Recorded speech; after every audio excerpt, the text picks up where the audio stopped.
Hey everyone, welcome back to the garden. We are at it again today. We are going to finish up our planned 2025 garden projects in the bed that is between our deck and our Bilko doors. We extended that bed several weeks ago. We finally got the plants to go in it. I think I shared a little bit of that with you in my last video. And I think we're also going to get the gold barberry out and the 𝗟𝗶𝗸𝗲 in. I'll show you where that is. I also did mention that recently in a previous video. And I have 3 busy Mizzy 𝗟𝗂𝗲. Something else I also mentioned that I wanted to put on the right side back of our top retaining wall bed. They're quart size, but I'll show you those. We're going to get those in the ground too. So come garden with us today and let's get some, what I hope, is going to be our final planting for 2025.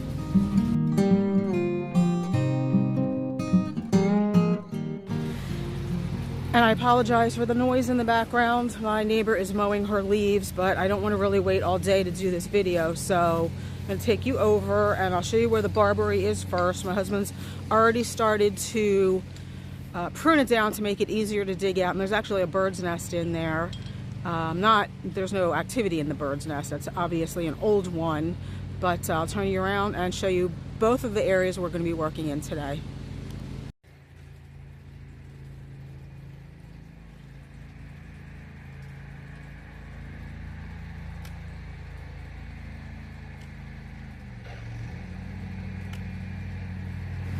So here's where the barberry is. I showed it, like I said, in a previous video. He's got the back cut out. That's where the 𝗟𝗶𝗸𝗲 holly is going to go. And then this is the next bed we're going to be working on. I'm not sure what order we're going to go in, but you can see the 3 NewGen Freedom Boxwoods. I really do like the Freedom. And I chose those because of their growth habit. They're a little bit more rounded and upright as opposed to the Independence. And we have several of them over here. And then we have a couple more, well, we actually have 3 more over underneath our Rosa Sharon hedge. Look at the beautiful color on the Fothergilla. So it makes sense to me just to continue with the Freedom for consistency purposes, as well as the Carex Feather Falls. We're going to have 2 here.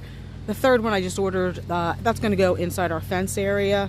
And then I'll talk to you about this boxwood that I found recently.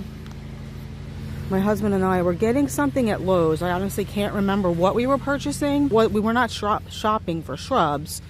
But if you remember, I think I mentioned this as well, that I wanted to find another green pillar boxwood for consistency again, because we have one of those here. I got that one at the garden center where I work. So green pillar is an upright boxwood, up to 9 feet tall, but only 2 feet wide. And there was just this one little random shrub sitting amongst some sprinter boxwoods at the Lowe's. Get it out of the pot. It does look a little pot bound, but I think it'll be fine. So this is a Monrovia, and it's a green tower boxwood. Now they are very, very similar. The green tower is only up to 6 feet. But I don't think, that really makes a difference. They're far enough away from each other where you won't see them next to each other. Let's see if I can turn this around and show you. So, well, this one says 9 feet tall too, but that's not what I found online. So we'll see. This is a perfect evergreen hedge for tight spaces or privacy screening. Very columnar growth. Makes it ideal for formal topiary shapes. Well, I'm not going to be doing that, but its density makes favorite shelter for birds. Part to full sun. Hardiness is zones 5 through 9. Moderate growing, reaches 9 feet tall, 1 to 2 feet wide. So, and again, it does look a little root bound or pot bound. I see a lot of roots at the top here. It was only $20. I do see, I'm not sure what that is. That get you in closer. A little bit of spotting. Hopefully that's not sign of any kind of disease. I don't really see anything on the back as far as bugs. Let's just hope it's just the side effects of possibly being in its container for too long. I do see some new growth right there. So that's promising. So that's going to go right where it was in that pot that we had it in. That pot will move. The only thing we're not going to be doing here today is rearranging anything. We're not going to be taking out the germander either, because I think we might be able to reuse that next year in a project, which I'll talk to you about in a future video. If we don't end up using it, we'll just pot it up and give it away on Facebook Marketplace. So that's going to stay for now. We're not going to respace the double play blue 𝗟𝗶𝗸𝗲 here. They do need to come forward slightly. They're back there because, you know, this bed was smaller. We extended it. I feel like, you know, they all kind of need to come towards the front of the bed more, or in a bit of a swoop in front of the Christmas jewel holly, which is right there. And I would like this rose, this is the orange glow knockout rose, to go in the back where this double play blue 𝗟𝗶𝗸𝗲 is. Because if they all come forward and to the right slightly, then the rose will be able to fit back there. And I would like a different shrub there. There'll be plenty of room.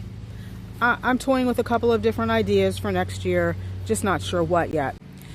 And then I'll just walk up here real quick and show you where I would like the fizzy mizzy 𝗟𝗶𝗲𝗲. So you can see I kind of already dug 3 holes in a triangle right here, not impeding on where the 𝗟𝗶𝗸𝗲 were growing. There's kind of one here, I've already cut them back. One back there, and then a third one here. I don't know, you know, we'll see. Maybe the 𝗟𝗶𝗲𝗲 will shield the 𝗟𝗶𝗸𝗲 a little bit in the hot summer sun once they start to grow, and we won't have to move them, although I do feel like, I don't know, we'll see. Getting a little tired of moving things because of weather related issues. But for now, I'm just gonna get the 𝗟𝗶𝗲𝗲 in right there. Oh, and I almost forgot, here is the 𝗟𝗶𝗸𝗲 holly.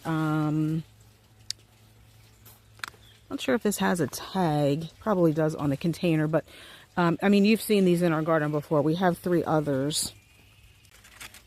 There we go. 𝗟𝗶𝗸𝗲 holly. I think it's like 12 to 15 feet tall, 3 to 4 feet wide.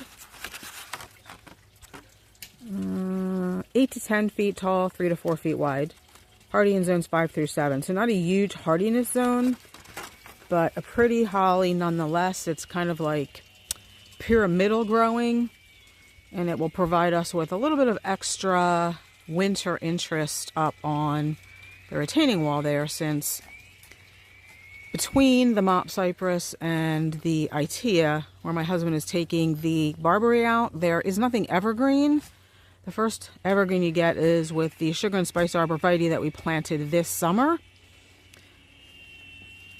So I felt like even before we planted the sugar and spice, we needed some evergreen interest here. Oh, and then we added, obviously, the shamrock ilex. So a lot of winter interest up here now. The 𝗟𝗶𝗸𝗲𝗲, which is that grass-like structure, is the green kind of grass-like structure there. That's evergreen, but it doesn't always look as good. It depends on the type of winter that we get. It can look quite ratty at times, especially if the deer get to it, if they're really hungry.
I don't know, just turn it a bunch of different ways so I can see. That right there looks good, because the other way, all you saw was the trunk. Let me see. Yeah, I think it looks fine. All right, guys, I will show you that when it's finished. I'm headed up to plant the Fizzy Mizzy. I've already got the holes dug out because I figured it was going to be a little bit difficult. There's lots of roots. I think that's from that chokeberry. So I already dug them out.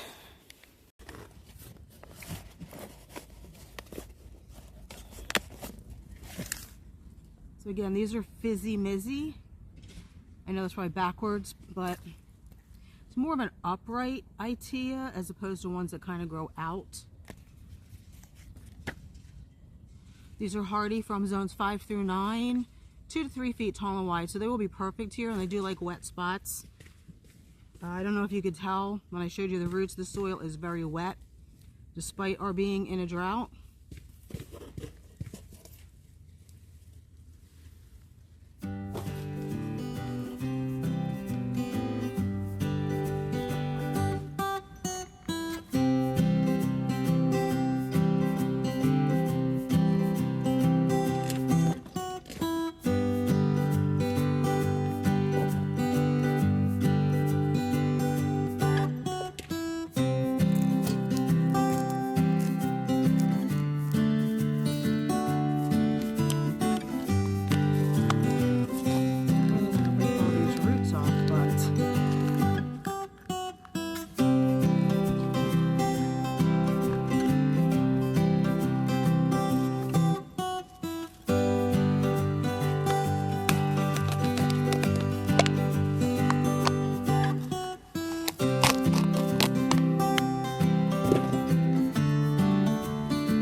Are nicely rooted in.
Looking forward to seeing how these grow next summer, next spring and summer, because they are a little bit more upright. I think I mentioned that than say like the little Henrys that we have and the Henry's Garnet.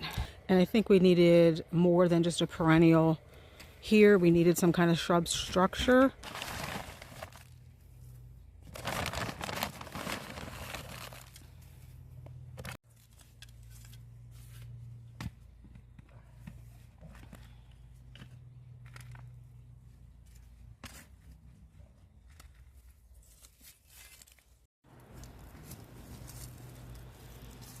Definitely looks better than the barberry, don't you think? So nice to see something evergreen in here, and I can't wait for this to fill in. Let's take a quick look from the front. I was trying not to buy any mulch, but I guess we're going to have to mulch some of this stuff in. But once it starts to get some growth. I think it's going to be a nice exclamation here on the top of our retaining wall. An evergreen, obviously, for some beautiful winter interest. Okay, I think I have the Boxwoods spaced properly. The NewGen, the Freedom. I don't want to come close to the edge because I think we're going to, I don't know, leave the front of this bed open maybe for some annuals. So we'll see. But I think spacing wise, they're about evenly spaced from each other.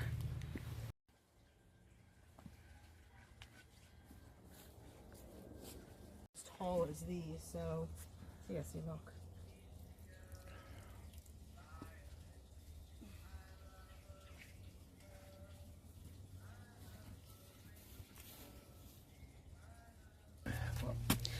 I'm concerned about the fact that this soil is really wet, even though we haven't had any rain, for a boxwood.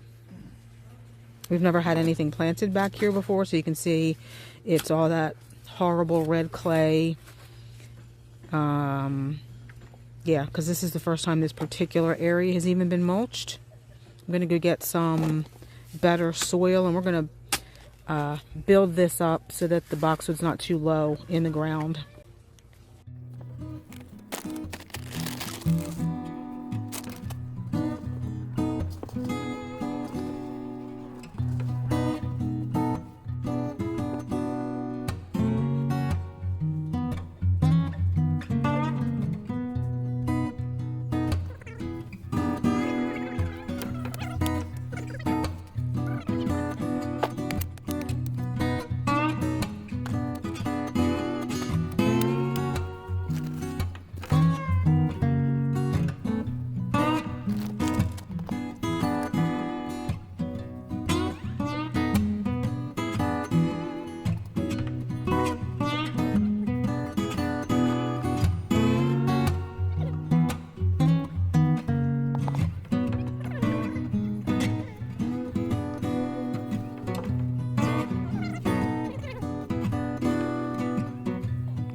So we ended up having to move this one germander back so that we could fit the boxwood where we wanted.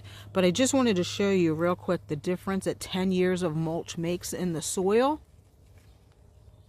We planted this bed up 2015. This was the first bed we created on the property. So this part of the bed has been receiving mulch for 10 years compared to the dirt that we took out from over here. Was complete and total clay, red, because of the iron content in our soil. So that's the difference that mulch makes over time. It does compost down. You don't need to use wood chips to get that. Wood chips works a little bit faster, but we don't usually amend our soil around here because I just don't feel it's necessary. We use the plant tone, biotone mostly, but I just wanted to share that with you real quick.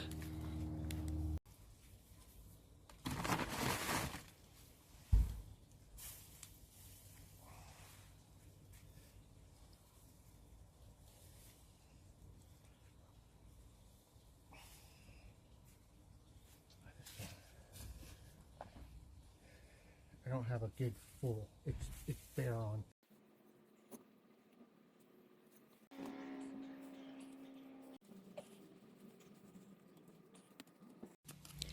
All right, we got all the boxwoods in. Well, my husband got the boxwoods in. Now he's doing the grasses. I already planted the third Carex over inside the fence.